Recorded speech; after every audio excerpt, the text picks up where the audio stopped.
Turabasuje abakunzi bacu, iyi ni Rubavu Buy and Sell. Kora subscribe kuri iyi channel yacu kugira ngo ujye ubona amazu n'ibibanza bigurishwa bya makeya. Twabazaniye rero ikibanza cyiza cyane, ikibanza kiri muri site, ikibanza kiri mu miturire, ahantu wagura ugahita usaba autorisation ukubaka inzu yawe yo guturamo.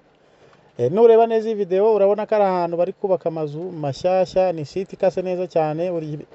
Buri kibanza cyose giteye borune, gifite ikituri kwereka rero gifite metero kare 490, kiri kugurishwa miliyoni 22. Giherereye mu karere ka Rubavu rero, mu murenge wa Rubavu, hafi neza ya kaminuza ya UTB. Kaminuza ya UTB ikorera ubu ngubu. Iki kibanza niho giherereye, metero nkeya cyane uvuye kuri kaburimbo, ahantu bari kubaka amazu mashyashya gusa. Ni site, urumva ko ibibanza bikase neza kandi bifite ibyangombwa.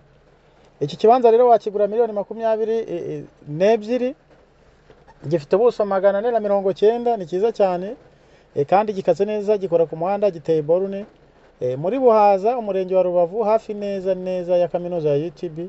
Biri kumwe rwose, uyigezeho ubu uri kukireba n'iki kibanza inyuma yacyo gato cyane.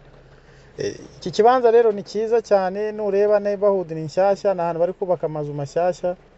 Byumvikane ko ari umudugudu ukase neza kandi mu buryo bugezweho, ku buryo kuhagura nawe rwose ubu uturanye n'abasirimu gusa nawe ugashyiramo inzu nziza cyane.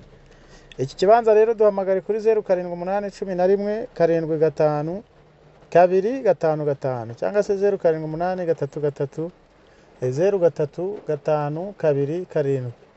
Wigurira iki kibanza kuri miliyoni 22 zonyine, mu miturire. Zoning yacyo ni R3, kandi giteye borune.